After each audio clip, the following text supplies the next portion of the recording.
आज का topic distance और डिस्प्लेसमेंट के हवाले से। तो सबसे पहले हमारी आज की माइंड जोन एक्टिविटी डिस्टेंस और डिस्प्लेसमेंट के हवाले से आपकी स्क्रीन के ऊपर एक क्वेश्चन आपको नज़र आ रहा है। इस क्वेश्चन को सॉल्व करें। क्वेश्चन है a car travels 50 kilometre north, then 30 kilometre east and finally 20 kilometre south. Calculate the total distance travelled by the car and its displacement from the starting point. हमें तीन डिफरेंट डायरेक्शन में body की motion के बारे में information दी गई है और हमें दो चीज़ें फाइंड करनी है। एक हमें डिस्टेंस फाइंड करना है और दूसरा हमें डिस्प्लेसमेंट को फाइंड करना है। क्या आंसर होगा? आपके पास 1 मिनट है इस क्वेश्चन को सॉल्व करने के लिए।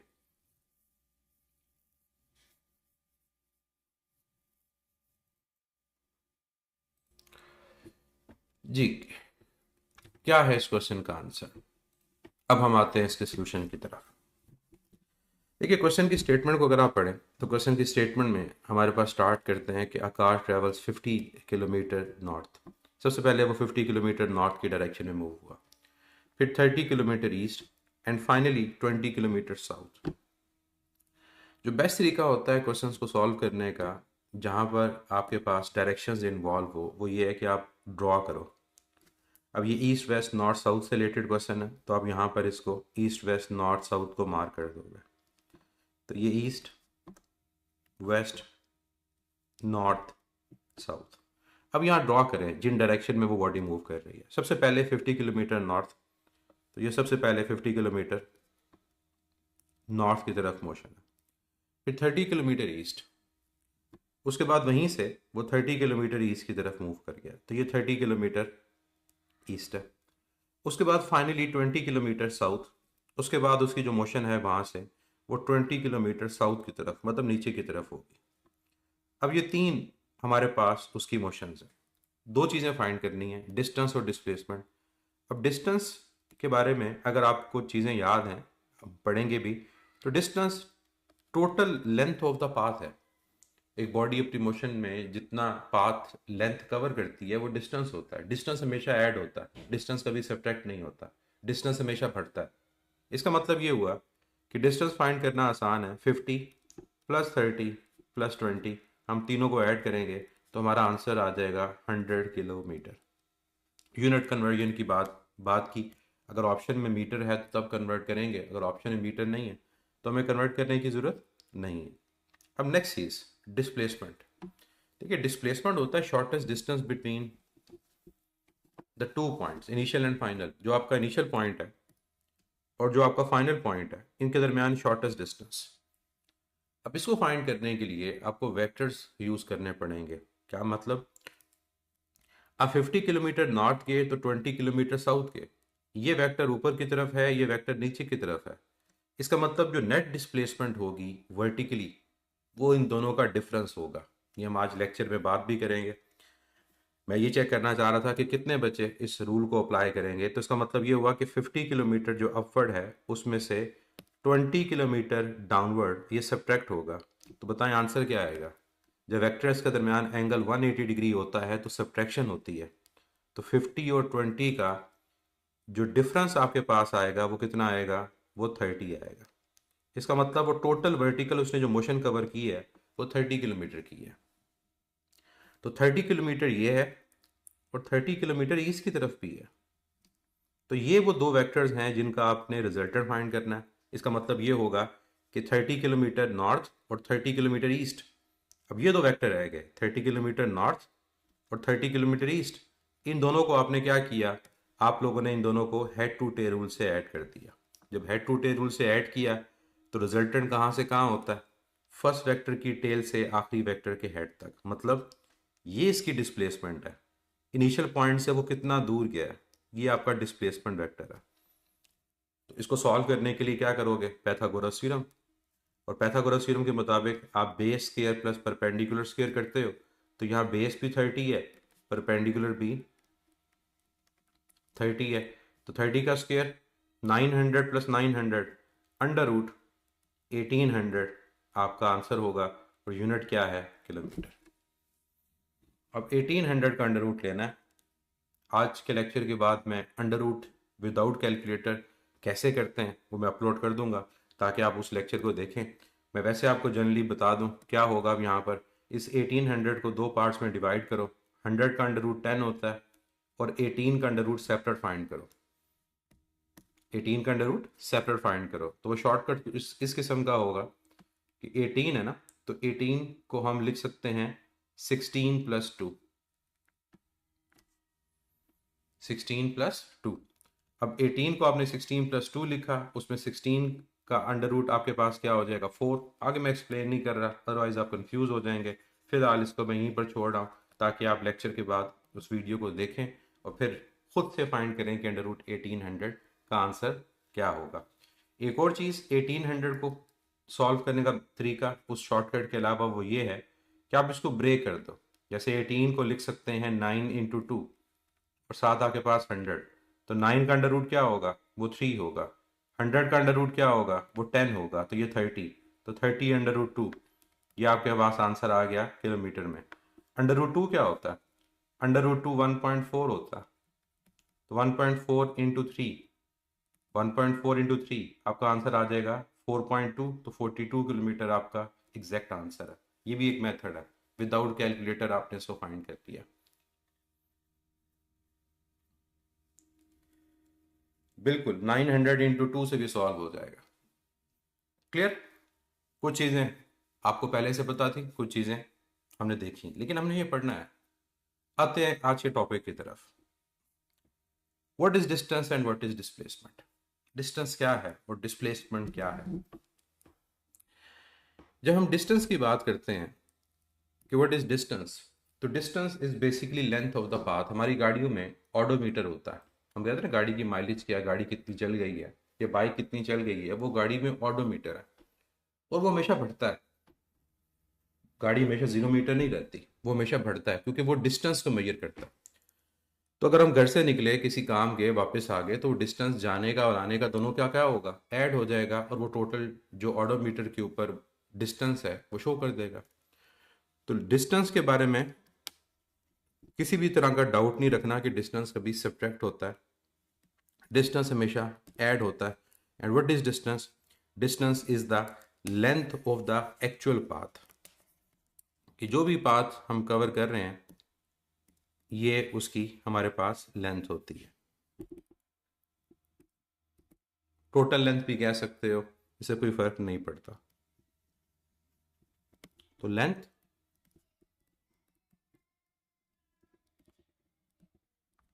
Of the actual path along which a particle और a body, कुछ भी हम कह सकते हैं, changes its position। Change its position का मतलब है कि वो बॉडी मूव कर रही है।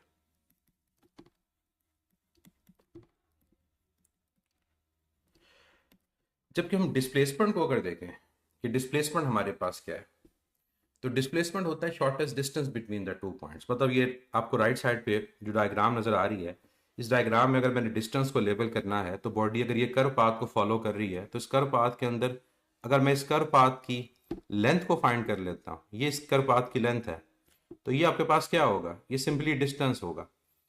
लेकिन अगर मैं डिस्प्लेसमेंट की बात करूं तो displacement is the shortest distance between the 2 points.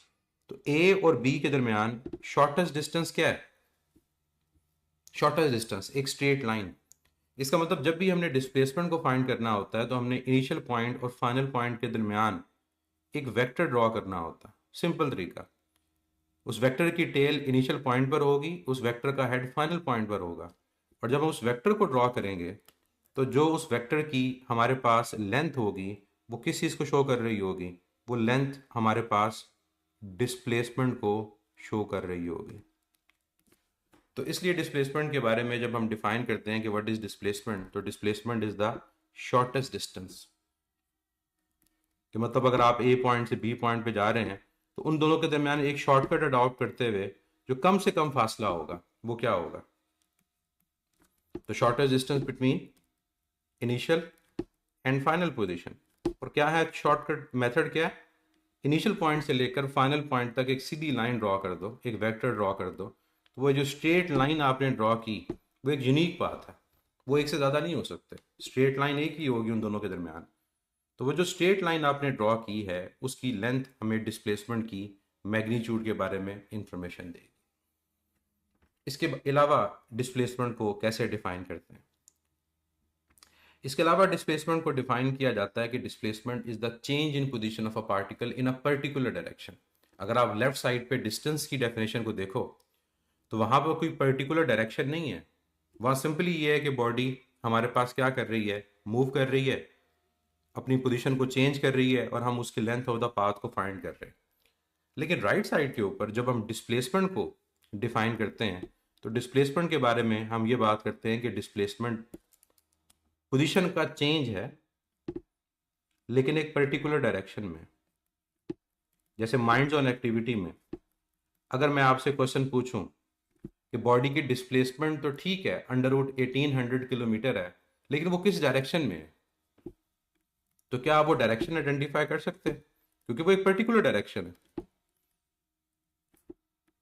क्या आंसर होगा उसमें?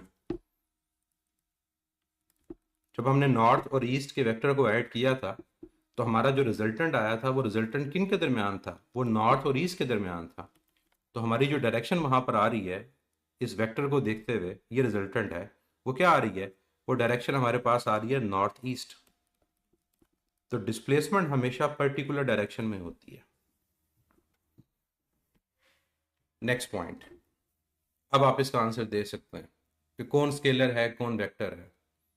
कौन स्केलर है कौन वेक्टर है? डिस्टेंस स्केलर है क्योंकि डिस्टेंस में सिर्फ मैग्नीट्यूड की बात हो रही है, और जो आपका डिस्प्लेसमेंट वेक्टर है, डिस्प्लेसमेंट है वो वेक्टर है क्योंकि उसमें मैग्नीट्यूड के अलावा हम डायरेक्शन की बात भी करते हैं।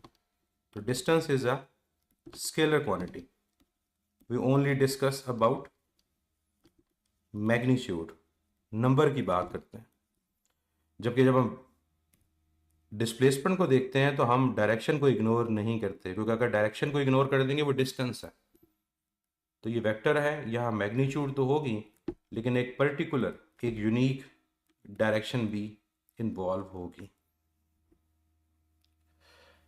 अब नेक्स्ट पॉइंट पे जाने से पहले आपके सामने एक सर्कल ड्रॉ हुआ है। इस सर्कल में मैं कहता हूं कि बॉडी मूव करती है from point A to point B. अब मुझे बताएं जब body point A to point B move करेगी तो डिस्टेंस क्या होगा और डिस्प्लेसमेंट क्या होगी? ये सर्कल है जिसका रेडियस आर है। ए से लेकर बी तक जब बॉडी मूव करती है तो बॉडी का डिस्टेंस और डिस्प्लेसमेंट क्या है? अब आप कहोगे कि डिस्टेंस फाइंड करने के लिए इस कर्व पाथ की लेंथ को फाइंड करना होगा, ये कर्व पाथ। और ये जो कर्व पाथ मैंने यहां पर मेंशन किया, जिसको मैं येलो डॉट से मेंशन कर रहा हूं, ये क्या है? ये सर्कमफेरेंस का हाफ है। ये क्या है? ये सर्कमफेरेंस का हाफ, क्योंकि सर्कल की टोटल लेंथ अगर होती तो 2πr होता। अब ये अगर हाफ सर्कल है तो हाफ सर्कल का मतलब ये होगा कि हमारा जो डिस्टेंस यहाँ पर है वो सर्कमफेरेंस का हाफ है। तो ये जो मैं मेंशन यहाँ पर कर रहा हूँ, दिस वन, ये डिस्टेंस है। और ये कैसे फाइंड होगा? सर्कल की जो टोटल लेंथ है उसको किससे डिवाइड कर दोगे? 2 से, तो आंसर क्या आ जाएगा? πr। तो πr हमारे पास यहाँ पर क्या है? वो डिस्टेंस। अब डिस्प्लेसमेंट की बात करते हैं। क्या मेथड बताया था डिस्प्लेसमेंट के लिए? डिस्प्लेसमेंट के लिए आपने एक वेक्टर ड्रॉ करना है जो स्टार्ट होगा इनिशियल पॉइंट से और एंड कहाँ होगा? फाइनल पॉइंट पे। तो मैंने ए से बी ये वेक्टर ड्रॉ कर दिया। अब ए से बी जब मैंने वेक्टर ड्रॉ किया तो इस वेक्टर की मुझे लेंथ फाइंड करनी है, तो मेरे पास डिस्प्लेसमेंट आ जाएगी। मुझे बताएं कि ये जो मैंने वेक्टर ड्रॉ किया है क्या ये सर्कल का डायमीटर नहीं है? ये मैंने जो वेक्टर ड्रॉ किया है जो डिस्प्लेसमेंट को शो कर रहा है, क्या ये सर्कल का डायमीटर नहीं है? इसका मतलब ये हुआ कि जो डिस्प्लेसमेंट हमारे पास है वो यहाँ पर किसके इक्वल है? वो सर्कल के डायमीटर के इक्वल है, और वो क्या है? वो 2r। तो ये एक सिंपल सा मेथड है जिसके थ्रू अगर हमें डेफिनेशन को प्रॉपरली पता है तो हम डिस्टेंस और डिस्प्लेसमेंट को फाइंड कर सकते हैं। नेक्स्ट, जो डिस्टेंस होता है वो हमेशा पॉजिटिव होता है। Distance is always positive. लेकिन जो हमारे पास डिस्प्लेसमेंट है ये पॉजिटिव भी हो सकता है। जैसे अगर हम नॉर्थ की तरफ जाएंगे तो पॉजिटिव है, अगर साउथ की तरफ जाएंगे तो नेगेटिव है, अगर ईस्ट की तरफ जाएंगे तो पॉजिटिव है, अगर वेस्ट की तरफ जाएंगे तो नेगेटिव है। तो ये पॉजिटिव भी हो सकता है, ये नेगेटिव भी हो सकता है। और क्या ये ज़ीरो हो सकता है? आंसर होगा यस, ये ज़ीरो भी हो सकता है। क्योंकि बॉडी जब वापस अपने ओरिजिनल पॉइंट पे आ जाती है, जहां से बॉडी ने मोशन को स्टार्ट किया, अगर दोबारा वहीं पर आ गई तो क्या उसने अपनी पोजीशन को चेंज किया? नो। तो अगर पोजीशन को चेंज नहीं किया तो डिस्प्लेसमेंट की वैल्यू क्या होगी? वो ज़ीरो के इक्वल आएगी। तो याद रखिएगा कि डिस्प्लेसमेंट जो है वो ज़ीरो हो सकती है। और इसका आंसर हमें कहाँ मिलता है? इसका आंसर हमें मिलता है क्लोज पाथ में। इसका आंसर हमें कहाँ मिलता है? क्लोज पाथ में। तो याद रखिएगा कि जो आपकी डिस्प्लेसमेंट की वैल्यू ज़ीरो, ये कहाँ पर होगी? ये क्लोज पाथ में होगी। अच्छा मुझे बताएं, क्लोज पाथ को कैसे डिफाइन करते हैं आप लोग? क्लोज पाथ क्या चीज़ होती है? अगर आपसे कोई पूछे कि व्हाट इज क्लोज पाथ, को एग्जांपल दें। क्लोज पाथ का मतलब क्या है?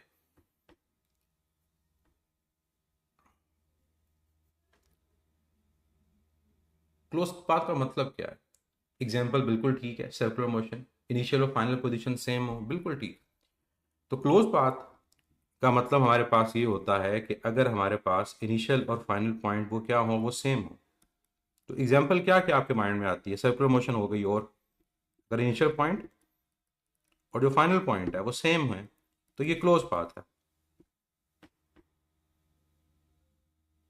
पीरियोडिक मोशन एक बच्चा कह रहा है, सिंपल हार्मोनिक मोशन, कोई भी मोशन बचे जहां बॉडी दोबारा अपने ओरिजिनल पॉइंट पर आ जाए, वो वाइब्रेटरी मोशन है, बिल्कुल ठीक है। स्विंग बिल्कुल ठीक है, सर्कुलर मोशन बिल्कुल ठीक है। कोई रैंडम पाथ भी तो हो सकता है।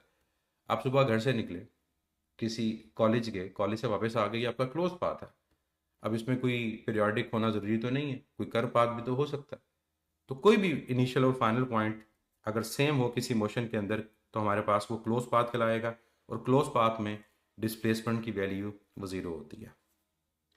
क्या डिस्टेंस कभी ज़ीरो या नेगेटिव होता है? क्या डिस्टेंस कभी ज़ीरो या नेगेटिव होता है? तो आंसर होगा नो। डिस्टेंस कभी भी नेगेटिव या ज़ीरो नहीं होता। Distance can never be negative और ज़ीरो। ये चीज़ें जो मैं यहाँ मेंशन कर रहा हूँ, ये आपके पास एमसीक्यूज में आती हैं कि which of the following option regarding distance और डिस्प्लेसमेंट इज ट्रू और फॉल्स, या करेक्ट और इनकरेक्ट। तो आपको पता होना चाहिए कि क्या चीज़ इनमें पॉसिबल है और क्या नहीं है। तो अब क्लोज पाथ के बारे में हमें इंफॉर्मेशन पता चल गई। तो क्लोज पाथ के बारे में हम क्या कहेंगे कि हमारे पास अगर एक मूविंग पार्टिकल है, अब ये ज़रूरी है कि अगर एक बॉडी मूव कर रही हो तो मूविंग पार्टिकल क्लोज पाथ में उसका जो डिस्टेंस होगा वो कभी भी ज़ीरो के इक्वल नहीं आएगा। और अगर हम डिस्प्लेसमेंट की बात करते हैं कि अगर एक बॉडी मूव कर रही है तो क्लोज पाथ के अंदर हमेशा ऑलवेज उसकी जो डिस्प्लेसमेंट होगी वो ज़ीरो होगी। अच्छा, अब डिस्प्लेसमेंट को जब ज़ीरो लिखना है ना, तो मैंने ये साथ एब्सोल्यूट वैल्यू को लिखा है। जो मैंने आपको कल बताया था, ये मैग्नीट्यूड को शो करता है और उसकी एब्सोल्यूट वैल्यू क्या होगी? वो ज़ीरो होगी। और ये बात यहाँ पर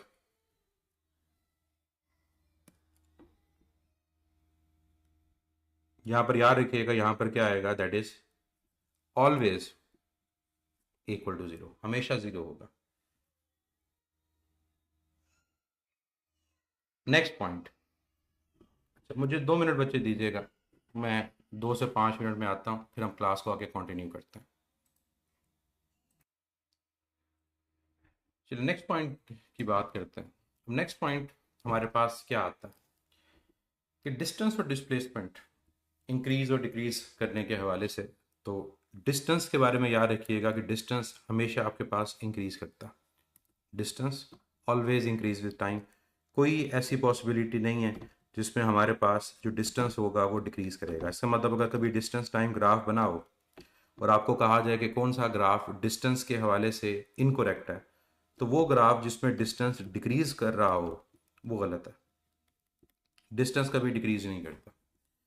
लेकिन डिस्प्लेसमेंट की बात अगर हम करें तो डिस्प्लेसमेंट बढ़ता भी है, डिस्प्लेसमेंट कम भी होता है और डिस्प्लेसमेंट ज़ीरो भी हो जाता है। तो डिस्प्लेसमेंट कैन इंक्रीज और decrease with time, can increase और डिक्रीज विद टाइम। जैसे पीरियोडिक मोशन अगर हम बात करें, पेंडुलम वाइब्रेट कर रहा है, तो जब वो अपनी मीन पोजीशन से अवे जा रहा होगा डिस्टेंस बढ़ रहा होगा, डिस्प्लेसमेंट बढ़ रही होगी। लेकिन जब भी वो अपनी मीन पोजीशन पर आएगा उसकी डिस्प्लेसमेंट की वैल्यू क्या हो जाएगी, वो ज़ीरो हो जाएगी। एक और एग्जांपल, अगर हमारे पास एक बॉल है और उस बॉल को हम वर्टिकली अपवर्ड फेंकते हैं, तो बॉल जब ऊपर की तरफ जा रही होती है तो उसकी डिस्प्लेसमेंट की वैल्यू बढ़ रही होती है। लेकिन बॉल हाईएस्ट पॉइंट के बाद जब वापस नीचे की तरफ आए तो वो अपनी वापस इनिशियल पॉइंट पे आ रही होती है, तो डिस्प्लेसमेंट की वैल्यू क्या हो रही होती है, वो कम हो रही होती है। तो डिस्प्लेसमेंट बढ़ती भी है, डिस्प्लेसमेंट हमारे पास कम भी होती है। डिस्टेंस कभी कम नहीं होता। ये पॉइंट एज अ नोट मैं यहाँ लिख दूँ, क्योंकि बाद में जाके बच्चे इसमें गलती करते हैं। क्योंकि ये सिर्फ ये नहीं है कि स्टेटमेंट बेस्ड क्वेश्चन होगा, स्टेटमेंट के अलावा ये चीज़ हमारे पास अगर ग्राफ की फॉर्म में हो तो हमें वहाँ पर भी इसको आइडेंटिफाई करना आना चाहिए। तो क्या पॉइंट है हमारे पास डिस्टेंस के बारे में, कि distance never decreases with time. और यार क्या मोशन की बात कर रहे हैं, तो मोशन के अंदर रेस्ट की बात तो नहीं करेंगे, रेस्ट में तो दोनों चीज़ें जीरो हैं। तो हम ये सारी बातें जो कर रहे हैं ये मोशन को डिस्कस करते हुए कर रहे हैं, क्योंकि डिस्टेंस भी मोशन में इन्वॉल्व होता है, डिस्प्लेसमेंट भी मोशन में इन्वॉल्व होती है। तो अगर रेस्ट पर होगा तब तो ना डिस्टेंस है ना डिस्प्लेसमेंट है। कुछ और चीज़ें डिस्टेंस और डिस्प्लेसमेंट के हवाले से, अगर आपने पॉइंट ए से पॉइंट बी मूव करना है, मुझे बताएं पॉइंट ए से पॉइंट बी आपके पास शॉर्टेस्ट डिस्टेंस कितने हैं। अगर आपने पॉइंट ए से पॉइंट बी मूव करना है तो आपके पास ए से बी शॉर्टेस्ट डिस्टेंस कितने हैं, एक ही है, जो एक स्ट्रेट लाइन नज़र आ रही है। क्या इसके अलावा कोई आपके पास पॉसिबिलिटी है कि आप ए से बी मूव कर सको? लेकिन अगर हम बात करें स्ट्रेट लाइन में मूव नहीं करना, फिर कितनी पॉसिबिलिटीज़ है? अगर स्ट्रेट लाइन में मूव नहीं करना फिर कितनी पॉसिबिलिटीज़ है? फिर तो इनफाइनाइट नंबर ऑफ पाथ हमारे पास है। फिर तो हम किसी भी पाथ को फॉलो करते हुए इस पॉइंट बी तक पहुंच सकते हैं। तब हमारे पास कोई रिस्ट्रिक्शन तो नहीं है कि हमने इसी पाथ को फॉलो करना है। तब हम जो मर्जी पाथ फॉलो करें और उस पाथ को फॉलो करते हुए हम पॉइंट बी पे पहुंच सकते हैं। तो इसका मतलब ये हुआ कि जो डिस्टेंस होता है वो यूनिक पाथ नहीं होता, और इनफाइनाइट नंबर ऑफ पॉसिबिलिटीज़ होती हैं इनिशियल पॉइंट और फाइनल पॉइंट के दरमियान। लेकिन जो डिस्प्लेसमेंट है वो हमेशा क्या होगा, वो एक यूनिक पाथ होगा, और वो यूनिक पाथ क्या है, that is the shortest distance between the two points. I hope ये पॉइंट आपको क्लियर हो गया होगा कि डिस्टेंस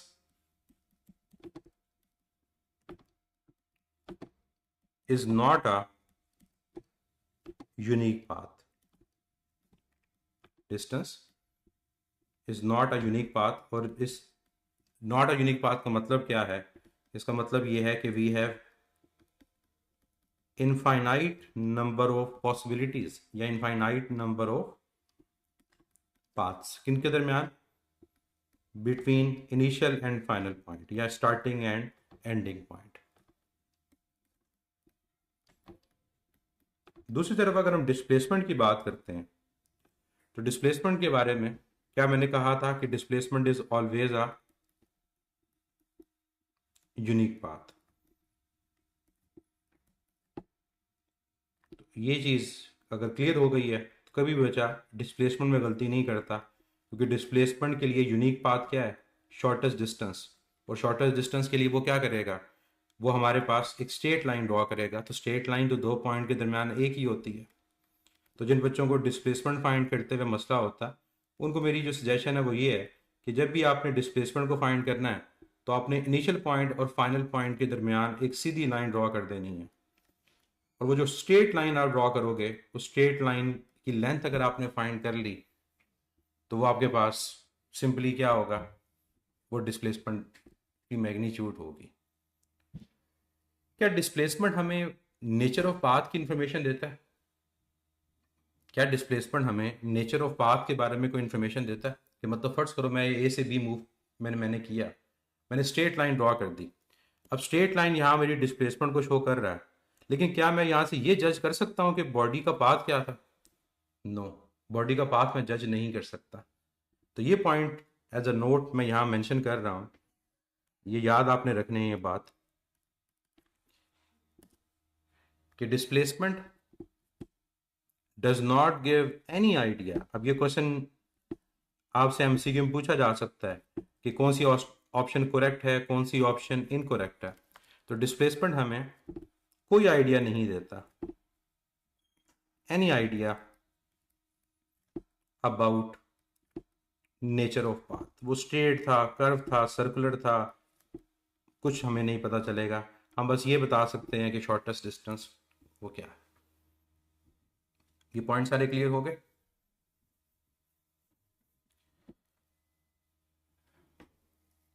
अब आ जाए यूनिट्स की तरफ। यूनिट्स वाला पॉइंट बड़ा सिंपल सा है। अगर हम दोनों के अंदर कॉमन चीज़ की बात करें कि डिस्टेंस और डिस्प्लेसमेंट में हमारे पास कॉमन क्या है, तो यूनिट है। कि दोनों का जो ऐसा यूनिट हमारे पास है दैट इज़ मीटर। कन्वर्जन मैं आपको रिवाइज करवा दूं, ये पता होनी चाहिए कि 1 मीटर में कितने सेंटीमीटर होते हैं, 10⁻⁻²। तो 1 सेंटीमीटर में कितने मीटर होंगे, 10⁻⁻²। फिर इसके बाद नेक्स्ट कन्वर्जन आपके पास कि 1 मीटर में कितने मिलीमीटर है। मिली का मतलब होता है 10⁻⁻³ तो मीटर में कितने मिलीमीटर होंगे, वो 1000 होंगे। तो असल में कर क्या रहा हूं मैं इस प्रीफिक्स की वैल्यू को पुट कर रहा हूं और मुझे कन्वर्जन मिलती जा रही है। इसी तरह 1 मीटर में कितने किलोमीटर हैं, 10⁻³ और किलोमीटर में कितने मीटर हैं, 10⁻⁻³ वही कल वाली बात कि अगर आप लोगों ने एक बड़े यूनिट को छोटे यूनिट में कन्वर्ट करना है तो आपने मल्टीप्लाई कर रहे होने, तो वो चीज़ आप लोगों ने यहाँ पर यूज़ करनी है।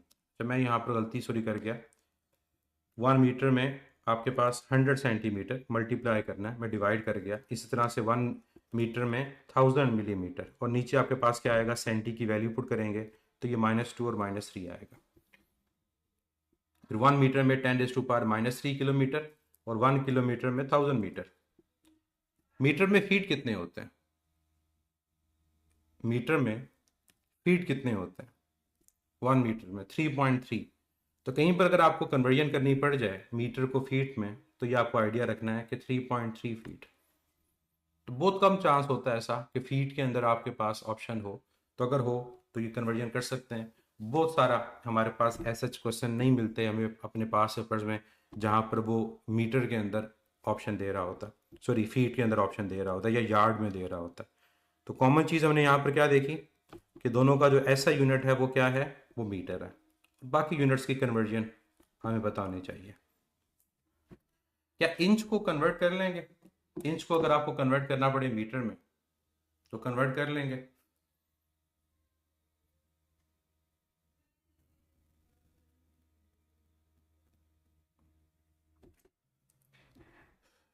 कर लेंगे बच्चे, क्यों कह रहे हैं कि नहीं करेंगे, ये तो सीखना है कि हम कर सकते हैं। तो याद रखिएगा यहाँ पर ये पॉइंट कि अगर आपको कहीं पर कन्वर्ट करना पड़े तो जो आसान चीज़ है वो ये याद रखें, ये आपको नॉर्मल लाइफ में भी हेल्प करती है कि 1 इंच में अप्रॉक्सीमेटली 2.5 सेंटीमीटर्स होता है। 1 इंच में अप्रॉक्सीमेटली 2.5 सेंटीमीटर, एग्जैक्टली 2.54 होते हैं। तो अगर आपने इसको मीटर में कन्वर्ट करना है तो क्या करोगे, सेंटी को कन्वर्ट कर दोगे तो ये आएगा 2.5 10⁻⁻² मीटर। तो ये कन्वर्जन आप लोग याद रखें, तो इंच और मीटर भी आपके पास कन्वर्ट हो सकता है।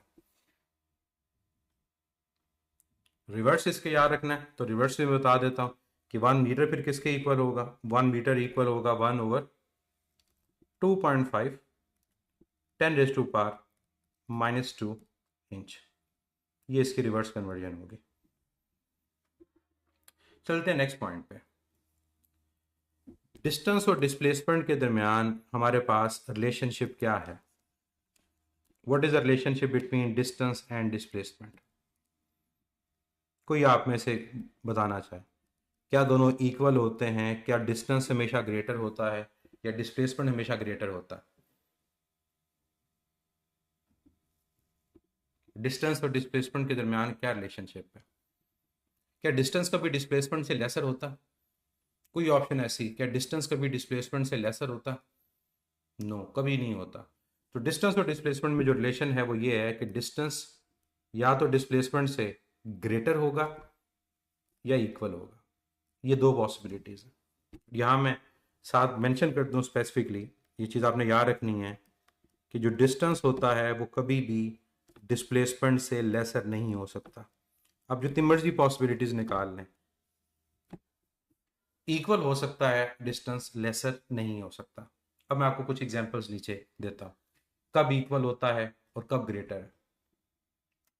पहली option straight path, straight path में याद रखिएगा कि डिस्टेंस और डिस्प्लेसमेंट हमेशा इक्वल है। अगर एक बॉडी स्ट्रेट पाथ में मूव कर रही है, एक सीधी रोड है दो पॉइंट्स के दरमियान, तो वहां पर जो हमारे पास लेंथ ऑफ द पाथ है, यानी जो हमारा डिस्टेंस है, वही हमारे पास क्या होगी, वही हमारे पास डिस्प्लेसमेंट होगी, वही शॉर्टेस्ट डिस्टेंस होगा उन पॉइंट्स के दरमियान।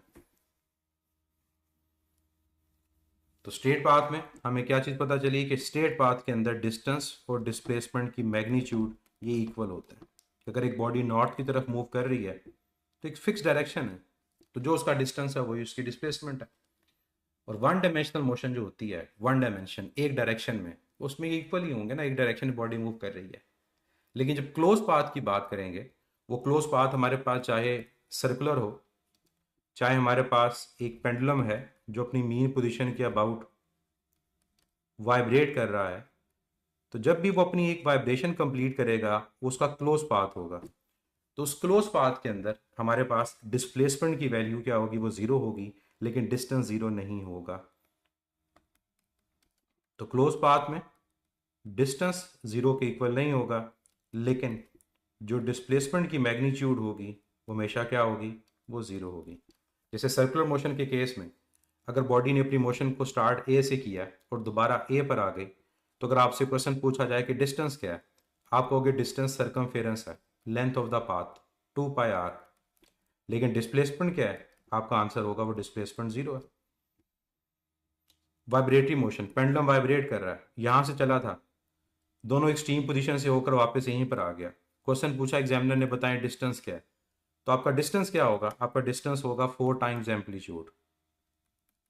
डिस्टेंस क्या होगा, 4 टाइम्स एम्पलीट्यूड।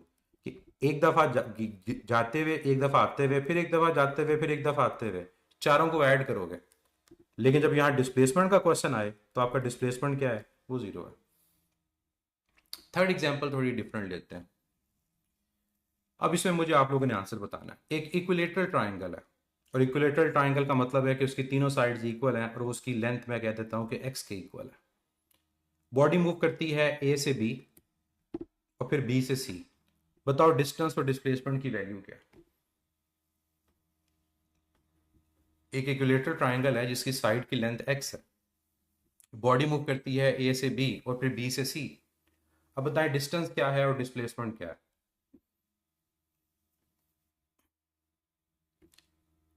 ए से बी उसने कितना डिस्टेंस कवर किया, ए से बी उसने डिस्टेंस कवर किया एक्स, फिर बी से सी उसने कितना डिस्टेंस कवर किया एक्स।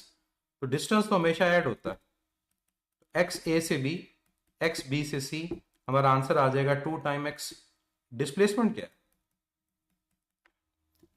डिस्प्लेसमेंट है शॉर्टेस्ट डिस्टेंस। क्या तरीका बताया था, एक वेक्टर ड्रॉ करते हैं, कहां से कहां तक, इनिशियल पॉइंट से फाइनल पॉइंट तक। तो जब मैं इनिशियल पॉइंट से फाइनल पॉइंट तक यहाँ पर एक वेक्टर ड्रॉ करूंगा, तो मुझे जरा देख के बताएं ये जो वेक्टर है जो ए से लेकर सी तक, इसकी लेंथ क्या है। ये मैंने जो यहाँ पर वेक्टर ड्रॉ किया जिसकी लेंथ ए से लेकर सी तक है, क्या इसकी लेंथ एक्स के इक्वल नहीं है। तो इसका मतलब ये हुआ कि जो डिस्प्लेसमेंट की मैग्नीट्यूड है वो किसके इक्वल है, वो एक्स के इक्वल है। अब जरा कंपेयर करें, क्या डिस्टेंस ग्रेटर है, डिस्प्लेसमेंट ग्रेटर है।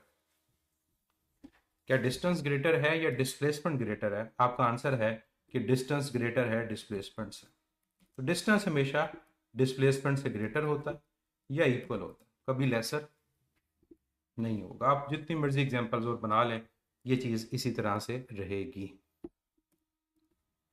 तो ये रिलेशनशिप क्लियर हो गया कि कौन ग्रेटर है कौन लेसर है, कौन ग्रेटर नहीं हो सकता कौन लेसर नहीं हो सकता।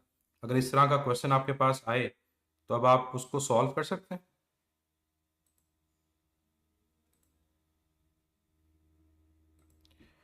Good, yes.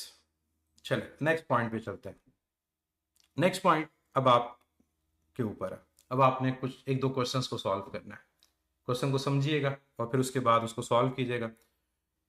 जो पहला क्वेश्चन है वो ये है कि एक बॉडी मूव करती है from O to A, O to B, फिर बी टू ए, फिर ए टू सी और फिर सी टू बी। क्या उसका पाथ है, उसका पाथ है सबसे पहले ओ टू बी, फिर बी टू ए, फिर ए टू सी और फिर सी टू बी। आपने बताना है कि डिस्टेंस क्या है और डिस्प्लेसमेंट की वैल्यू क्या है। दो चीजें फाइंड करनी है कि इस पाथ में डिस्टेंस क्या है और डिस्प्लेसमेंट क्या है। जो इन्फॉर्मेशन हमें गिवन है वो ये है कि O से B 16 सेंटीमीटर है, B से A 5 सेंटीमीटर है, A से C 7 सेंटीमीटर है और C से B 2 centimetre. What is the distance and what is the displacement?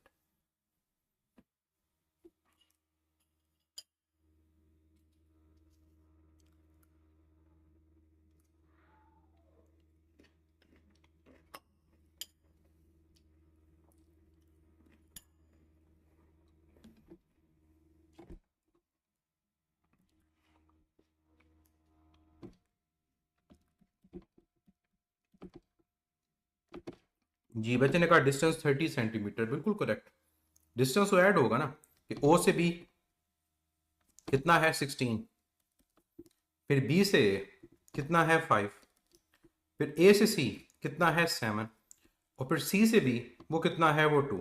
तो ये सिंपली ऐड आपके पास होंगे और जब आप ऐड करोगे 16 प्लस 5 21 प्लस 9 ये आपके पास 30 आ जाएगा सेंटीमीटर। डिस्प्लेसमेंट क्या है?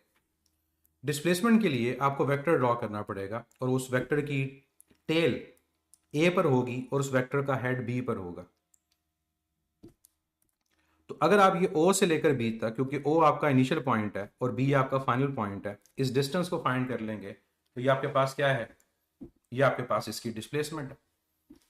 तो डिस्प्लेसमेंट कैसे फाइंड होगी? अगर हम ओ से लेकर बी तक जो डिस्टेंस है उसको फाइंड कर लें तो डिस्प्लेसमेंट की मैग्नीट्यूड फाइंड हो जाएगी।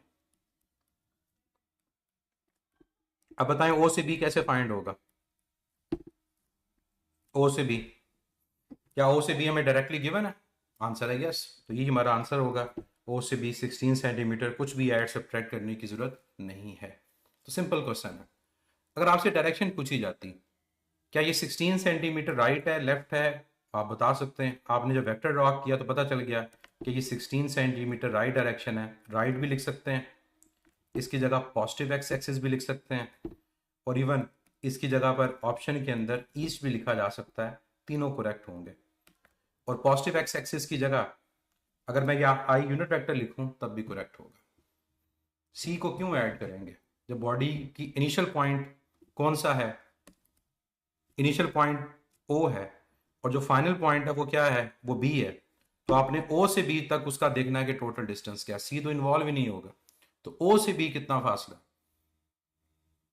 तो आपके पास आंसर कितना है? ओ से बी वो 16 सेंटीमीटर है। वेस्ट टू ईस्ट की टर्म यूज नहीं होती, सिंपल टुवर्ड्स ईस्ट यूज होता है, कोई वेस्ट टू ईस्ट हम वर्ड यूज नहीं करते। नेक्स्ट क्वेश्चन आपकी स्क्रीन के ऊपर। A man goes 10 metre towards north, 20 metre towards east, then displacement and distances. एक आसान सा क्वेश्चन है।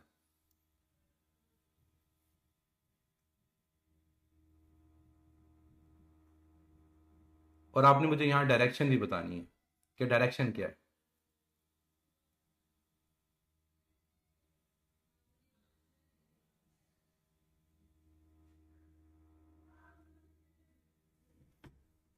जी डिस्टेंस तो डायरेक्ट फाइंड हो जाएगा कि 10 नॉर्थ की तरफ, 20 ईस्ट की तरफ। तो डिस्टेंस में तो हमें कोई मसला नहीं है, हमने डिस्टेंस फाइंड करना है तो सिंपली हम ऐड कर देंगे और हमारा आंसर क्या आ जाएगा कि टोटल डिस्टेंस इज 20 प्लस 10 वो 30 मीटर। लेकिन जब हमने डिस्प्लेसमेंट को फाइंड करना है तो मैं यहाँ पर इस क्वेश्चन को डिस्कस इसलिए कर रहा हूँ क्योंकि मैं यहाँ पर आपको एक और मेथड बताऊंगा इसको सॉल्व करने के लिए। देखिए डिस्प्लेसमेंट को यहाँ दो तरह से फाइंड किया जा सकता है। अब दो मेथड्स हैं। एक मेथड तो वही है हेड टू टेल रूल वाला, क्या आप लोगों ने एक्सिस ड्रॉ किए, अब दो डायरेक्शंस हैं, एक है 10 मीटर नॉर्थ की तरफ, फिर उसके बाद 20 मीटर ईस्ट की तरफ। ये दो वेक्टर्स हैं, 10 मीटर नॉर्थ और उसके अलावा 20 मीटर ईस्ट। आपको रिजल्टेंट चाहिए, इनको क्या करोगे? हेड टू टेल रूल से ऐड करोगे। मतलब 20 मीटर को आपने 10 मीटर में ऐड कर दिया, जब ऐड किया तो ये इन दोनों का रिजल्टेंट है। अब 10 को 20 में भी ऐड कर सकते हो, उससे कोई फर्क नहीं पड़ता। 10 को 20 में ऐड करो या 20 को 10 में ऐड करो, रिजल्टेंट दोनों का वो सेम आएगा। कैसे फाइंड करोगे इसको? Pythagoras, under root 20 square plus 10 square, तो यहाँ के पास आ जाएगा अंडर रूट 500। आगे इसको आप सॉल्व कर सकते हो। 5 का अंडर रूट कितना होता है? 5 का अंडर रूट आपके पास होता है अप्रॉक्सीमेटली 2.2 और 100 का होता है आपके पास 10, तो इसका आंसर 22 मीटर आ जाएगा। और डायरेक्शन इसकी नज़र आ रही है आपको कि डायरेक्शन क्या है, वो नॉर्थ ईस्ट है। ये मेथड तो हमने पहले भी डिस्कस किया आज माइंड्स ऑन एक्टिविटी में। मैं आपको दूसरा मेथड बताता हूँ जिस जिस वजह से मैंने यहाँ पर इस क्वेश्चन को ऐड किया, जो इससे ज़्यादा आसान है, जिसमें आपको डायग्राम ड्रॉ नहीं करनी पड़ती। अगर इस ईस्ट वेस्ट नॉर्थ साउथ को हम एक्सिस कंसिडर करें तो ईस्ट आपका पॉजिटिव एक्सिस है, वेस्ट आपका नेगेटिव एक्स एक्सिस है, नॉर्थ आपका पॉजिटिव वाई एक्सिस है और साउथ आपका नेगेटिव वाई एक्सिस है। ऐसा ही है ना? अगर मैं इन चीज़ों को कंपेयर करूं तो मेरे पास ईस्ट पॉजिटिव एक्स है और वेस्ट नेगेटिव एक्स है, नॉर्थ पॉजिटिव वाई है और साउथ नेगेटिव वाई है। तो जब भी कोई ऐसा क्वेश्चन आए तो आप लोगों ने एक वेक्टर बनाना है। क्या बनाना है? एक वेक्टर। और उस वेक्टर को लिखना कैसे है? उसने कहा 10 मीटर नॉर्थ, 10 मीटर नॉर्थ, तो नॉर्थ पॉजिटिव आई है और पॉजिटिव आई की तरफ यूनिट वेक्टर कौन सा होता है? जे। आपने 10 जे लिख दिया। उसके बाद है 20 metre east, east positive X axis है, आपने लिख दिया +20 आई। ये डिस्प्लेसमेंट वेक्टर आ गया। बात समझ आई कि अगर नॉर्थ की तरफ उसने कहा तो नॉर्थ के लिए क्या लिखोगे? जे। अगर साउथ होता तो नेगेटिव जे, ईस्ट है तो आई। तो बच्चे जब वेक्टर आ जाता है तो क्या वेक्टर की मैग्नीट्यूड फाइंड करना नहीं आती? ये आई है और ये जे है, एक्स कंपोनेंट का स्क्वायर प्लस वाई कंपोनेंट का स्क्वायर, तो क्या ये आंसर फाइंड नहीं हो जाएगा? सेम आंसर आएगा 500 मीटर, जिसको सॉल्व करेंगे तो 22 मीटर आएगा। अब मुझे बताएं इस सेकंड मेथड में क्या मैंने कहीं पर कोई डायग्राम ड्रॉ की? क्या मुझे ये आई और जे वाले मेथड में कोई डायग्राम ड्रॉ करने की जरूरत है? नो, मैंने विदाउट डायग्राम इस क्वेश्चन को सॉल्व कर लिया। अब इसी मेथड को फॉलो करते हुए जरा माइंड ऑन एक्टिविटी वाले क्वेश्चन पे चलें यहां पर। अब क्या इस क्वेश्चन को भी मैं सॉल्व कर सकता हूं इस आई और जे के मेथड से? अब जरा देखें क्या सॉल्व हो सकता है। उसने कहा 50 किलोमीटर नॉर्थ। अब मैं जरा डिस्प्लेसमेंट वेक्टर बना रहा हूं, तो मैं लिखूंगा 50 के साथ जे। उसके बाद 30 किलोमीटर ईस्ट, मैं लिखूंगा 30 के साथ आई। फिर उसने कहा 20 किलोमीटर साउथ, मैं माइनस साइन लगाऊंगा, साउथ नेगेटिव आई है, नीचे की तरफ है, और यहाँ 20 के साथ क्या लिख दूंगा? जे। 50 में से 20 को सेपरेट करो, क्या आता है? 30, तो यह आएगा 30 आई प्लस 30 जे। अब इस मेथड के थ्रू आपका डिस्प्लेसमेंट वेक्टर आ गया। तो बच्चे ये डिस्प्लेसमेंट वेक्टर की मैग्नीट्यूड इस तरह से फाइंड नहीं करते। ये मैं नीचे जिस तरफ मेंशन कर रहा हूँ कि 30 का स्क्वायर प्लस 30 का square whole under root, question solve हो गया। अब क्या मुझे इस क्वेश्चन को आई और जे से सॉल्व करने में टाइम ज़्यादा लगा या कम लगा? कम लगा। तो यही बेसिकली है कि या तो आप ड्रॉ करके क्वेश्चन को सॉल्व कर लें या फिर आप इसको आई और जे की फॉर्म में सॉल्व कर लें। दोनों मेथड अब आपको पता है जी। 20 का स्क्वायर बच्चे 400 होता है, 20 का स्क्वायर 400 और 10 का स्क्वायर 100, तो 400 प्लस 100 क्या होता है? वो 500 होता है। ये स्क्वायर है, आप स्क्वायर क्यों भूल रहे हैं? क्लियर हो गए दोनों क्वेश्चंस? अब थोड़ी सी मुश्किल चीज पे चलते हैं, distance and displacement in circular motion. कि सर्कुलर मोशन के अंदर हम डिस्टेंस और डिस्प्लेसमेंट को कैसे सॉल्व करते हैं। साइन बच्चे सिंपल है, नॉर्थ की तरफ पॉजिटिव साइन तो साउथ की तरफ नेगेटिव साइन, क्योंकि नॉर्थ ऊपर की तरफ है, साउथ नीचे की तरफ है। तो नॉर्थ के साथ आप पॉजिटिव जे लिखोगे, साउथ के साथ नेगेटिव जे लिखोगे, ईस्ट के साथ पॉजिटिव आई लिखोगे, वेस्ट के साथ नेगेटिव आई लिखोगे। आसान है।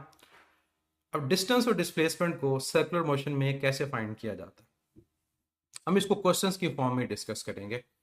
स्टार्ट मैं करता हूं कि अगर एक बॉडी अपनी मोशन को स्टार्ट करती है ए से और एंड करती है बी पर, ए से बी, तो बताएं ए से बी उसका डिस्टेंस क्या है और डिस्प्लेसमेंट क्या है? ए से बी उसका डिस्टेंस क्या है और डिस्प्लेसमेंट क्या है? सर्कल का रेडियस आर है।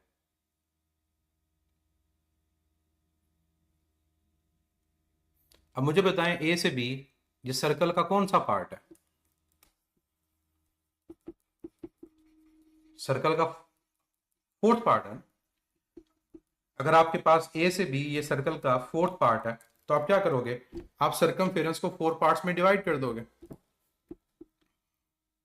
आप सर्कमफेरेंस को किस पे डिवाइड करोगे? 4 से।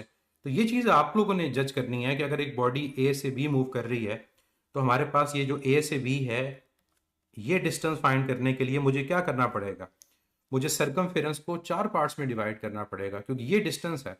तो डिस्टेंस क्या है? Circumference 2 pi r divide by 4।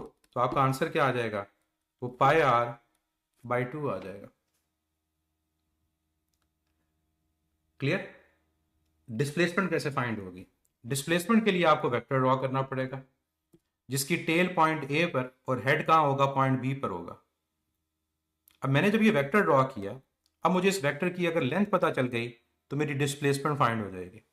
अब जैसे ही बच्चे आप लाइन ड्रॉ करोगे ना, आपके फौरन माइंड में आएगा हाँ मैं इस डिस्प्लेसमेंट को फाइंड कर सकता हूं या कर सकती हूं। कैसे? आपके सामने ये राइट एंगल ट्राइंगल बन गए। उस राइट एंगल ट्राइंगल में बेस भी रेडियस है, परपेंडिकुलर भी रेडियस है। तो क्या आप हाइपोटेन्यूज फाइंड नहीं कर सकते? तो डिस्प्लेसमेंट फाइंड करने के लिए क्या करोगे? अंडर रूट बेस का स्क्वायर प्लस परपेंडिकुलर का स्क्वायर, यह आ जाएगा under root of 2 time R square. आपका आंसर क्या आ गया? Under root of 2 into R. क्या आ गया आपके पास? Displacement under root of 2 R. तो ये सिंपल सा मेथड है। अब कोई बच्चा अगर ये सोच रहा है कि मैंने सर्कमफेरेंस को 4 पार्ट्स में डिवाइड क्यों किया है, तो कोई रीजन समझ आ रही है कि मैंने सर्कमफेरेंस को 4 पार्ट्स में डिवाइड क्यों किया है? क्योंकि 90 डिग्री सर्कल का फोर्थ पार्ट है। 90 डिग्री सर्कल का कौन सा पार्ट है? फोर्थ। अगर 90 डिग्री के अलावा कोई और एंगल होता, जैसे मैंने राइट साइड में 3 एग्जांपल्स दी हैं 30, 45, 60, तब हम क्या करते? तब अगर मुझे ये डिस्टेंस फाइंड करना है ये वाला, तब मैं सर्कमफेरेंस को किससे डिवाइड करता? 30 सर्कल का कौन सा पार्ट है? 30 डिग्री। 30 डिग्री सर्कल का 12th पार्ट है। क्यों? जब 12 30 से मल्टीप्लाई होगा तो 360 आएगा। तो इसके लिए मुझे 2 पाई आर को डिवाइड किससे करना पड़ेगा? 12 से। तो मेरे पास ये पाई आर बाय 6 आएगा। 45 सर्कल का 8th पार्ट है। अगर 8 इसे सर्कल के करें तो फिर 45 आता है। तो फिर ये 2 पाई आर डिवाइड किससे होगा? वो 8 से होगा। तो ये पाई आर बाय 4 आएगा। और 60 ये सर्कल का 6th पार्ट है। तो 2 पाई आर डिवाइड किससे होगा? 6 से। तो ये पाई आर बाय 3 आएगा। तो ये आपको पता होना चाहिए कि 90 डिग्री में 4 से डिवाइड क्यों किया? क्योंकि सर्कल का फोर्थ पार्ट होता है। क्लियर? अब आ जाओ नेक्स्ट क्वेश्चन की तरफ। एक बच्चे का यहां पर पॉइंट है कि हमारे पास जो अंडर रूट है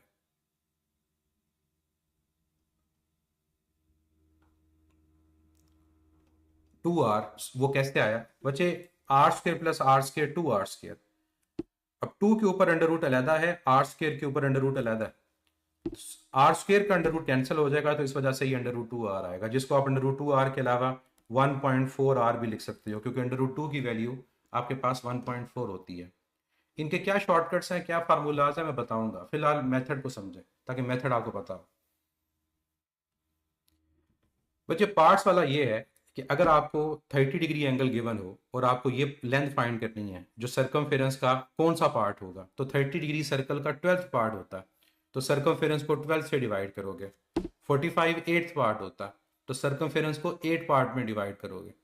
और 60 6 पार्ट होता है, तो सर्कमफेरेंस को 6 से डिवाइड करोगे। ये मैं आपको रिलेट कर रहा हूं कि यहां हमने 4 से डिवाइड क्यों किया, क्योंकि 90 डिग्री सर्कल का फोर्थ पार्ट है।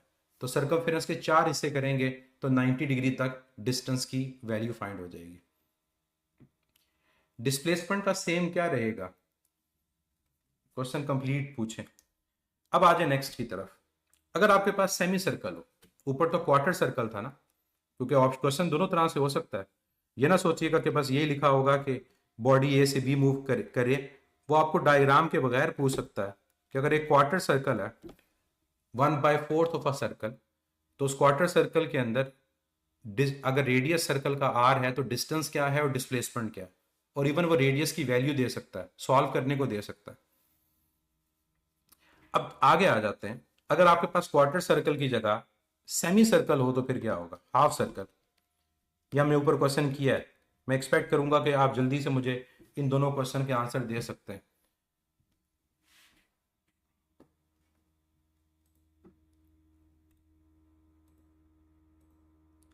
सेमी सर्कल के अंदर डिस्टेंस क्या होता है और डिस्प्लेसमेंट क्या होती है?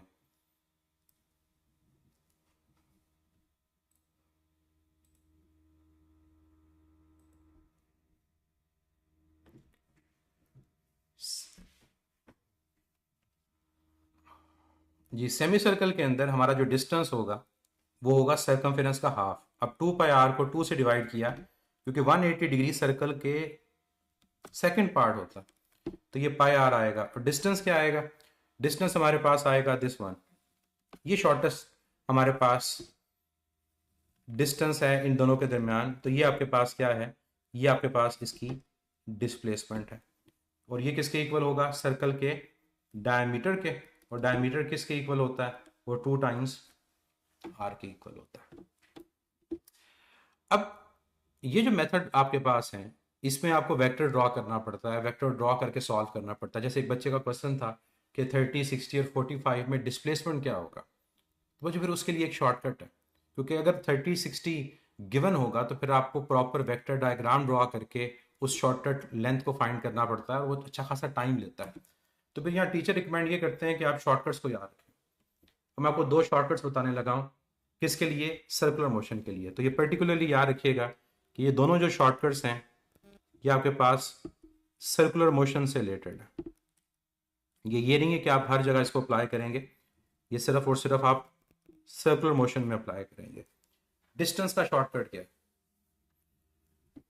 डिस्टेंस का जो शॉर्टकट है बड़ा आसान सा, कि आपने 2 पाई आर को डिवाइड कर देना है एन से। एन क्या है यहां पर? एन आपके पास सर्कल का जो पार्ट होगा उसको रिप्रेजेंट करेगा। कि जैसे 30 डिग्री सर्कल का कौन सा पार्ट है? 30 डिग्री 12th पार्ट है, तो 12 से डिवाइड करेंगे। 90 डिग्री सर्कल का 4th पार्ट है, तो आप 4 से डिवाइड करेंगे। 60 डिग्री सर्कल का 6th पार्ट है, आप 6 से डिवाइड करेंगे। तो एन यहां पर सर्कल के पार्ट को शो करेगा, जिसको मैंने ऊपर यहां पर मेंशन किया। जैसे यहां पर ये 60 है, ये 4 है, ये 3 है, ये 4 है, ये 2 है, सॉरी यहां पर 8 है। डिस्प्लेसमेंट का शॉर्टकट क्या है? जो डिस्प्लेसमेंट उसका जो शॉर्टकट है, ये आप शॉर्टकट आगे जाकर एक और जगह भी यूज करेंगे, तो मैं इसलिए कहूंगा इस शॉर्टकट को याद रखिएगा। ये आगे जाकर रिलेटिव वेलोसिटी के केस में भी इस तरह का बनेगा। ये आपके पास आता है अंडर रूट ऑफ, अब लिखना नहीं है, पहले सुन लेना, r square plus r square minus 2 r square into cos of theta, a square plus b square minus 2ab cos theta, और ये होल अंडर रूट। ये शॉर्टकट है। लेकिन जब इस शॉर्टकट को सॉल्व किया जाता है तो ये r square plus r square क्या बन जाता है? ये r square plus r square बन जाता है 2 आर स्क्वायर। अब ये वो शॉर्टकट है जिसमें कोई भी एंगल गिवन हो तो आप डिस्प्लेसमेंट को फाइंड कर सकते हैं। कोई भी एंगल गिवन हो, जैसे अगर आपका दिल अभी है कि आप 30 या 60 के लिए डिस्प्लेसमेंट को फाइंड करो, तो अब आप कर सकते हैं, क्योंकि अब आपके पास शॉर्टकट है। चलें अप्लाई करते हैं और देखते हैं कि हमारे पास आंसर ठीक आता है या नहीं आता। 60 डिग्री के लिए डिस्टेंस और डिस्प्लेसमेंट को फाइंड करना। सबसे पहले डिस्टेंस, शॉर्टकट क्या है डिस्टेंस का? 2 पाई आर डिवाइड हो जाएगा एन से। अब जो 60 डिग्री है ये सर्कल का कौन सा पार्ट है? 60 डिग्री सर्कल का कौन सा पार्ट है? एन की वैल्यू मैं क्या पुट करूंगा यहां पर? 6। तो ये आपके पास आ जाएगा 2 पाई आर डिवाइड बाय 6। तो आंसर क्या आ गया? आंसर आ गया पाई आर डिवाइड बाय 3। तो डिस्टेंस फाइंड हो गया। आर की अगर वैल्यू गिवन होती उसको सब्स्टिट्यूट करके सॉल्व भी कर सकते थे। अब आ जाओ डिस्प्लेसमेंट की तरफ, अप्लाई करते हैं शॉर्टकट। और शॉर्टकट के अकॉर्डिंग हमारे पास है under root of 2 r square minus 2 r square into cos of theta. Angle क्या है 60। बताएं cos 60 की वैल्यू क्या होती है। हमने बेसिक मैथमेटिक्स के लेक्चर में cos 60 की वैल्यू को देखा था कि cos 60 की वैल्यू क्या 1/2।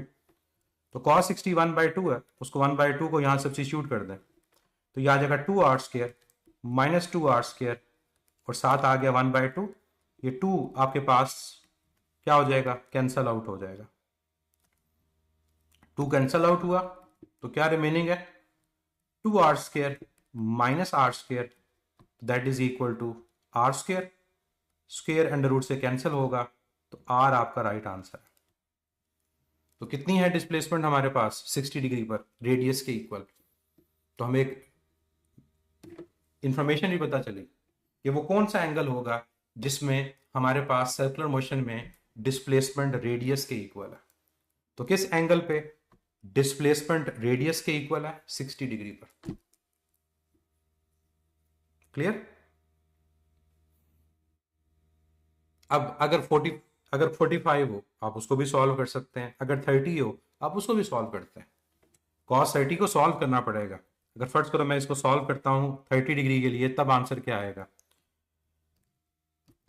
अगर थीटा 30 डिग्री हो तो फिर डिस्प्लेसमेंट क्या आएगी, ये देखिएगा √2r² minus 2r² into cos of 30।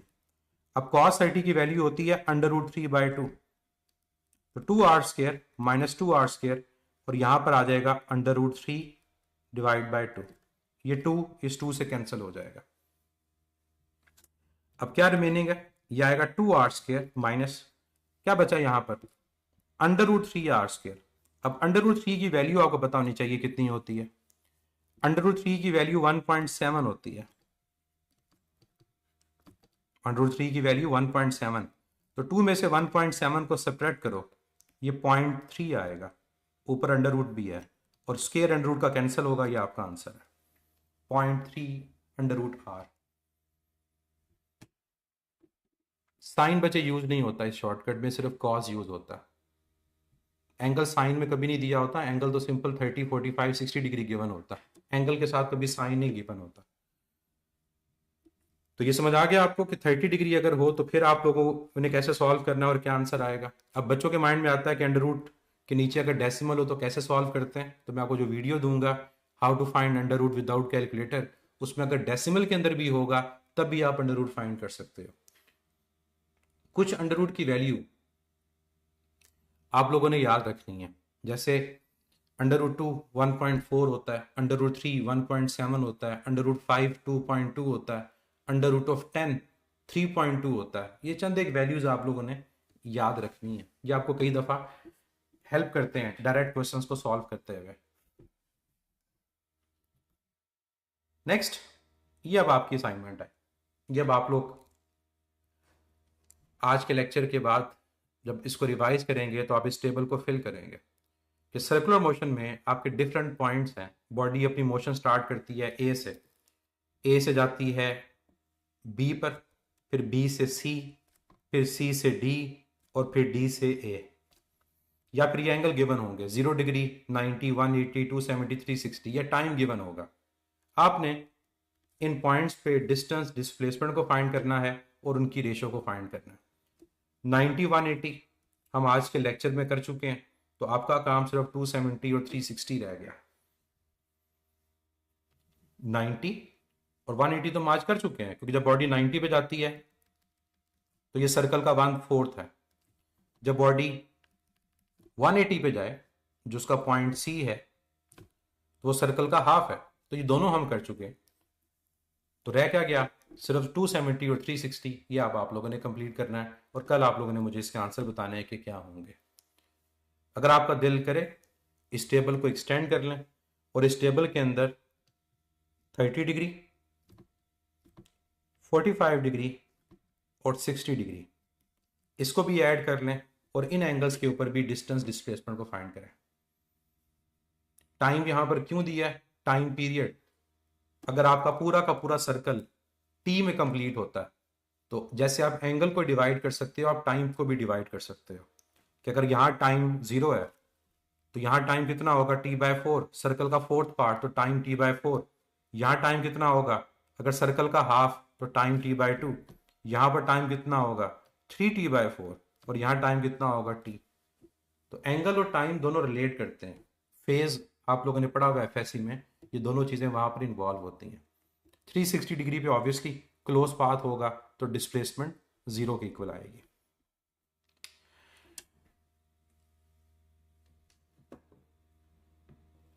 In circular motion 1/4 तो 3/4 पे डिस्टेंस डिस्प्लेसमेंट इक्वल होती है। ये बच्चे, ये तो मैंने आपको काम दिया, ये आप लोगों ने करना है और कल इसको डिस्कस करेंगे। अगर आप इसको सॉल्व करेंगे तो आपको रीजन पता चल जाएगी कि क्यों 270 पे और 90 पे दोनों चीजें सेम होती हैं। अगर आप फार्मूला को देखोगे तो cos 90 भी 0 होता है, cos 270 भी 0 होता है, तो आपका दोनों का आंसर सेम आएगा। और फिर वेक्टर को जब ड्रॉ करेंगे तो वेक्टर की लेंथ भी सेम आएगी, चाहे वो 90 पर हो चाहे 270 पर हो। 30, 60 और 45 थोड़ा सा कोशिश खुद भी करें और टाइम को फाइंड करें कि इस एंगल पे हम टाइम कैसे फाइंड कर सकते हैं, और बाकी कुछ चीजें कल के लेक्चर में पता चलेंगे। डिस्प्लेसमेंट वेक्टर फॉर्म में देखिए बच्चे, हम डिस्प्लेसमेंट को जब डिफाइन करते हैं कि displacement is change in position of a body in a particular direction, तो ये बेसिकली इसकी वेक्टर नेचर को रिप्रेजेंट करता है कि एक पर्टिकुलर डायरेक्शन में एक बॉडी अपनी पोजीशन को चेंज कर रही है। अब इसको वेक्टर फॉर्म में कैसे लिखते हैं, अब ये समझना है। अब ये आपको फर्स्ट ईयर थोड़ा याद करवाएगा। बॉडी पॉइंट ए से मूव करके पॉइंट बी पे आ रही है, तो उसकी जो पोजीशन है ए और दूसरी पोजीशन क्या है बी। अगर मैं कहूं कि मेरे पास डिस्प्लेसमेंट क्या है, तो मैं ए से बी एक वेक्टर ड्रॉ करूंगा, और ए से बी जो मैं वेक्टर ड्रॉ करूंगा वो रिप्रेजेंट क्या करेगा, वो डिस्प्लेसमेंट को रिप्रेजेंट करेगा। ए से बी जो मैं वेक्टर ड्रॉ करूंगा वो मेरे पास डिस्प्लेसमेंट को रिप्रेजेंट कर रहा होगा। अब मुझे इस चीज को वेक्टर फॉर्म में लिखना है।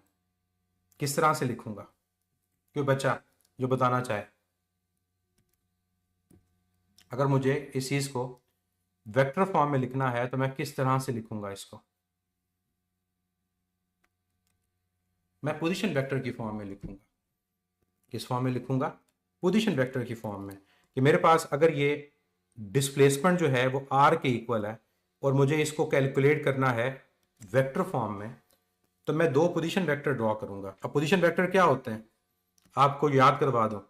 पोजीशन वेक्टर ऐसे वेक्टर होते हैं जो आपकी वेक्टर की पोजीशन को रिप्रेजेंट करते हैं, और ये ड्रॉ होते हैं कहां से, ओरिजिन से कहां तक, उन पोजीशंस तक।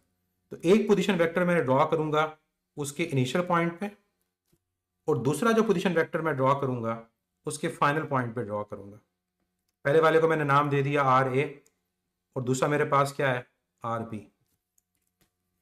अब जरा इस डायग्राम को देखें तो आपको डायग्राम में एक ट्राइंगल बनती नजर आ रही है, जिस ट्राइंगल के अंदर ये वेक्टर आर ए है, ये वेक्टर आर बी है, और तीसरा वेक्टर वो ये आपके पास आर है जिसको आपने कैलकुलेट करना है।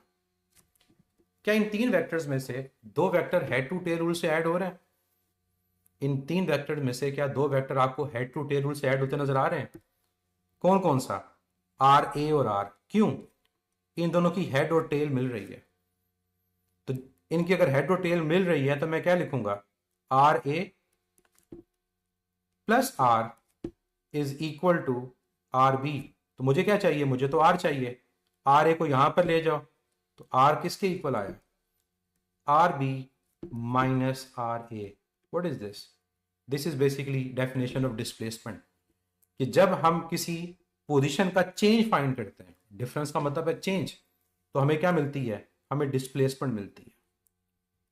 तो बी क्या था, बी हमारा फाइनल पॉइंट था, और ए क्या है, ए हमारा इनिशियल पॉइंट है। तो फाइनल पॉइंट और इनिशियल पॉइंट जब इनकी पोजीशन का डिफरेंस लिया जाता है तो वो आपको क्या बताता है, वो आपको डिस्प्लेसमेंट की वैल्यू बताता है। अब जरा इसको डेफिनेशन से कंपेयर करो तो चेंज इन पोजीशन, तो नीचे हम पोजीशन वेक्टर का चेंज फाइंड कर रहे हैं। अब इसका यूज कहां पर होता है? इसका यूज तब होता है जब आपको वेक्टर फॉर्म में क्वेश्चंस को सॉल्व करना हो। जैसे मैंने आपको यहां पर इंफॉर्मेशन दी हुई है कि मेरे पास जो पॉइंट ए है उसके कोऑर्डिनेट 2, 6 हैं और बी के कोऑर्डिनेट 5, 3 हैं। अब मुझे बताएं डिस्प्लेसमेंट की मैग्नीट्यूड और डिस्प्लेसमेंट की डायरेक्शन क्या है। तो आप लोग क्या करेंगे, आप लोग दो वेक्टर्स को लिखेंगे, एक वेक्टर लिखेंगे बी और एक वेक्टर ए। कैसे लिखते हैं वेक्टर को, ये जो कोऑर्डिनेट्स होते हैं इसमें पहला एक्स के साथ होता है 5i और दूसरा y के साथ होता है j और तीसरा k के साथ। अगर साइन पॉजिटिव नेगेटिव हो तो उनको भी लिखा जाता है। फिर दूसरा वेक्टर जो है वो आर ए, उसको क्या लिखोगे आप, उसको लिखोगे 2i प्लस 6j। अब आप b में से a को सब्ट्रैक्ट करेंगे, 5i plus 3j minus 2i plus 6j। आपको पता है i सब्ट्रैक्ट i से होगा, j से होगा, तो इसको मैं क्या कहूंगा 5i minus 2i plus 3j minus 6j। तो 5 minus 2 3i, 3 minus 6 minus 3j। तो ये क्या आ गया, ये डिस्प्लेसमेंट वेक्टर आ गया। अब जब वेक्टर आ जाए तो क्या उसकी मैग्नीट्यूड फाइंड हो सकती है, जब वेक्टर आ जाए तो क्या उसकी मैग्नीट्यूड फाइंड होगी। कैसे फाइंड करोगे मैग्नीट्यूड उस वेक्टर की, एक्स कोऑर्डिनेट का स्क्वायर प्लस वाई कोऑर्डिनेट का स्क्वायर। अब यहां पर 3 का स्क्वायर लोगे प्लस माइनस 3 का स्क्वायर लोगे तो ये आपके पास आएगा 9 प्लस 9 18। तो 18 अंडर रूट आपका इसका राइट आंसर है। अब 18 अंडर रूट को क्या लिख सकते हैं, 18 अंडर रूट को लिख सकते हैं 2 टाइम्स 9, तो 9 का अंडर रूट 3, तो आपका आंसर है 3 अंडर रूट ऑफ 2। मजीद सॉल्व करना चाहें तो 2 1.4 होता है, तो 1.4 इंटू 3 4.2 आपका राइट आंसर होगा। और यूनिट गिवन ना हो तो सिंपली यूनिट्स लिख देते हैं। क्लियर यहां तक, मैग्नीट्यूड पता चल गई कैसे फाइंड करनी है। अब बारी है डायरेक्शन की। जो वेक्टर हैं उनमें डायरेक्शन को कैसे फाइंड किया जाता है। वेक्टर में डायरेक्शन फाइंड करने के लिए आपका जो फार्मूला होता है दैट इज tan इनवर्स। ऊपर आता है वेक्टर का y कंपोनेंट और नीचे आता है वेक्टर का x कंपोनेंट। अब मुझे बताएं इसमें y कंपोनेंट क्या है और x कंपोनेंट क्या है। y कंपोनेंट आपका 3 है, सॉरी -3 है, और x कंपोनेंट क्या है, वो पॉजिटिव 3 है। तो यह आएगा tan इनवर्स -3/3। तो यह आ गया tan इनवर्स ऑफ -1। बताएं आंसर क्या आएगा, क्या आंसर आएगा, ये कौन सा क्वाड्रेंट है पहले तो ये बताएं ना। हमें ये पता है कि 145 पे आता है, लेकिन ये कौन सा क्वाड्रेंट है, क्या फर्स्ट है, सेकंड है, थर्ड है, फोर्थ है। ये कौन सा क्वाड्रेंट है जिसमें रिजल्टेंट आ रहा है, ये फोर्थ क्वाड्रेंट है। फोर्थ क्वाड्रेंट बच्चे, यहां देखो y नेगेटिव है, x पॉजिटिव है, तो आपका जो फोर्थ क्वाड्रेंट होता है उस फोर्थ क्वाड्रेंट के अंदर आपके पास y नेगेटिव होता है और x आपका पॉजिटिव होता है। तो आपका जो रिजल्टेंट है वो बेसिकली फोर्थ क्वाड्रेंट में आ रहा है। इसका मतलब आपका जो आंसर होगा वो क्या आएगा, वो 315 डिग्री आएगा। अब कई बच्चे परेशान होते हैं ये डायरेक्ट 315 डिग्री कैसे लिख दिया। तो बच्चों उसका तरीका ये है कि 1 कहाँ होता है, 1 tan इनवर्स 1 ये 45 पे होता है। अब मैंने आपको रूल बताया था कि अगर फोर्थ क्वाड्रेंट हो तो 360 डिग्री में से एंगल को सब्ट्रैक्ट किया जाता है। तो 360 डिग्री में से 45 को करोगे सब्ट्रैक्ट तो आंसर क्या आएगा 315। इसको लिख भी देता हूँ, 360 में से 45 को सब्ट्रैक्ट करना है तो आपका आंसर आ जाएगा। क्लियर कि क्यों मैंने 315 लिखा। आर ए प्लस आर कैसे फाइंड किया, डायग्राम से फाइंड किया। डायग्राम में देखो तो आर ए और आर ये हेड टू टेल रूल से ऐड हो रहे हैं, तो इनको आर ए प्लस आर लिखेंगे और रिजल्टेंट किसके इक्वल है, वो आर बी के इक्वल है। ये वेक्टर्स के लेक्चर आपको अटेंड करने पड़ेंगे अगर आपको हेड टू टेल रूल का नहीं पता। 45 डिग्री कहाँ से आया, tan इनवर्स 1 क्या होता है, tan इनवर्स 1 45 डिग्री होता है। तो 45 डिग्री चौथे क्वाड्रेंट में तो नहीं हो सकता। अगर चौथे क्वाड्रेंट में 45 नहीं हो सकता तो फिर क्या करेंगे, रूल अप्लाई करेंगे जो आपको लास्ट लेक्चर में बताया था कि चौथे क्वाड्रेंट में 360 डिग्री में से एंगल को सब्ट्रैक्ट किया जाता है। तो 360 में से 45 को सब्ट्रैक्ट करोगे 315 आंसर आपके पास आएगा। इस बात को समझें कि आपका अगर फोर्थ क्वाड्रेंट है, फोर्थ क्वाड्रेंट में क्या करते हैं,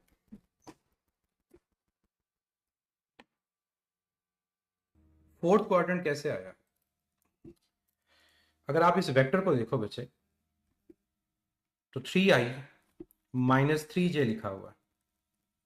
अब गौर से जरा देखो, आपका x कोऑर्डिनेट नेगेटिव है, y कोऑर्डिनेट पॉजिटिव है। कल मैंने आपको जो बेसिक मैथमेटिक्स के लेक्चर दिए थे उसमें आप लोगों को पता है कौन सा क्वाड्रेंट होता है जिसमें x पॉजिटिव और y नेगेटिव होता है, किस क्वाड्रेंट में x नेगेटिव और x पॉजिटिव और y नेगेटिव होता है, वो आपका फोर्थ क्वाड्रेंट होता है।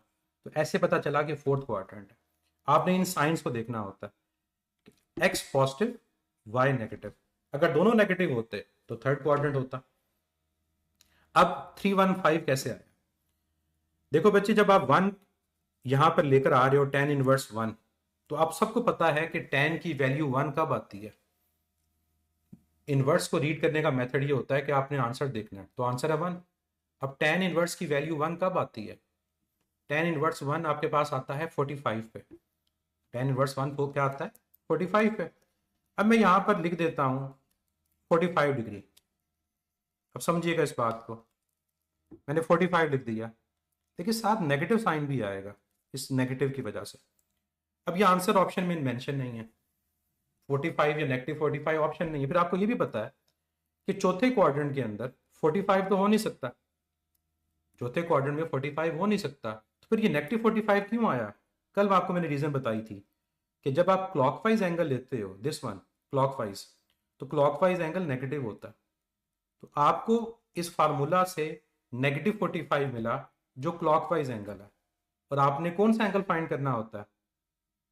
Anti clockwise. किस एक्सिस के साथ? पॉजिटिव एक्सिस के साथ। तो मुझे बताएं, ये वाला एंगल जो मुझे रिक्वायर्ड है मैं कैसे फाइंड करूंगा? कल वाला रूल याद करें, 360 डिग्री में से थीटा को सेपरेट करूंगा। तो मुझे रूल अप्लाई करते हुए 360 डिग्री में से 45 को करना है सब्ट्रैक्ट, तो मेरा आंसर क्या आएगा? 315 डिग्री। आई होप ये पॉइंट क्लियर हो गया होगा, अदरवाइज लेक्चर को दोबारा सुनिएगा, फिर ये माइंड में आपके बात रह जाएगी। फिर इसके कई और तरीके हैं, मतलब 315 डिग्री ऑप्शन में लिखा हो सकता है, साउथ ईस्ट लिखा जा सकता है, फोर्थ क्वाड्रेंट लिखा जा सकता है।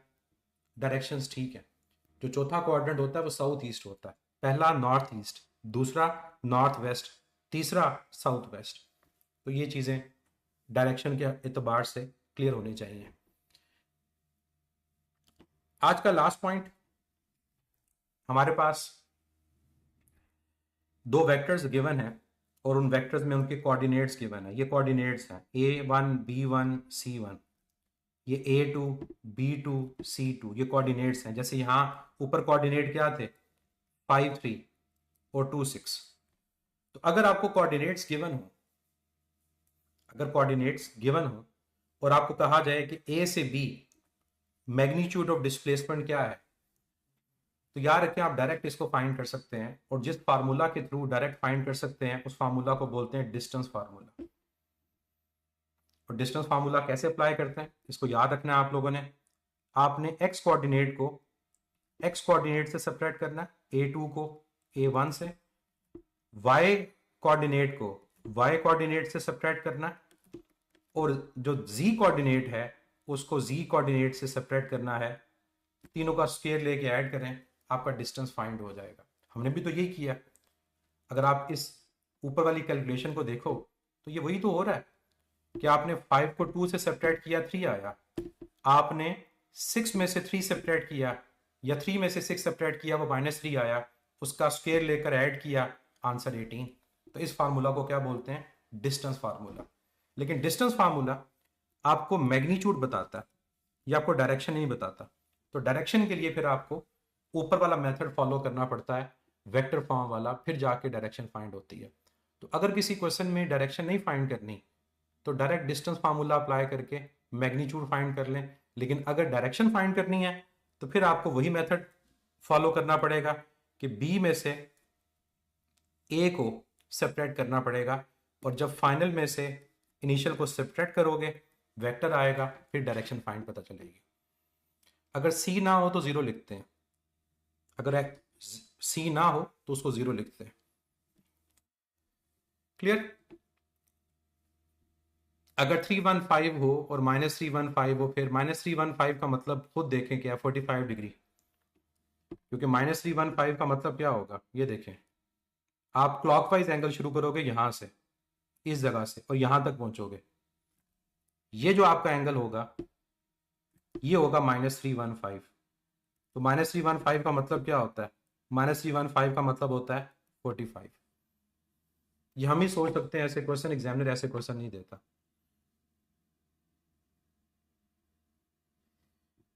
बच्चे वेक्टर्स जब आप पढ़ते हैं ना चैप्टर, तो आपको पता है कि आपके तीन तरह के एंगल होते हैं, एक्स एक्सिस के साथ, वाई एक्सिस के साथ और जी एक्सिस के साथ।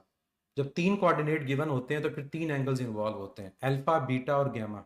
अल्फा एक्स के साथ होता है जो अमूमन हम फाइंड करते हैं, बीटा वाई के साथ होता है और गैमा जी के साथ होता है। ये सिलेबस का हिस्सा नहीं है, इसलिए जी कोऑर्डिनेट तक ना जाएं, मजीद कंफ्यूज होंगे आप। कंसोलिडेशन, जो कुछ आज हमने पढ़ा अप्लाई करें और इस क्वेश्चन का आंसर बताएं क्या आएगा, और यहीं पर हमारा आज का लेक्चर एंड होगा। कल लेक्चर स्टार्ट डिस्टेंस डिस्प्लेसमेंट की डीपीटी से होगा, और उसके बाद फिर हम आगे स्पीड और वेलोसिटी को डिस्कस करेंगे।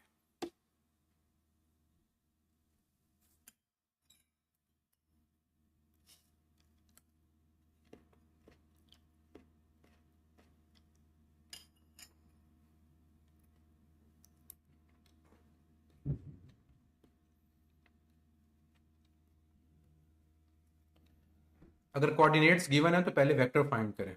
जो कोऑर्डिनेट्स आपने दिए हैं 0 -1 और -1 0, पहले यहां से r b minus r a find करें। फिर जो रिजल्टेंट आएगा उसमें एक एक्स कोऑर्डिनेट और एक वाई कोऑर्डिनेट होगा, फिर उससे डायरेक्शन फाइंड होगी। A car travels around a circular track with a radius of 200 meter. If it completes 3.5 revolutions, what is the total distance traveled by the car and what is its displacement from the initial position? Question आपके पास सामने है, इसका answer आप लोगों ने find करना है, और कल आप लोग इसका आंसर मुझसे शेयर करेंगे और यहीं से अपने लेक्चर को स्टार्ट करेंगे। अपना ख्याल रखें, खुश रहें, अल्लाह ताला हम सब के लिए आसानियां पैदा करें।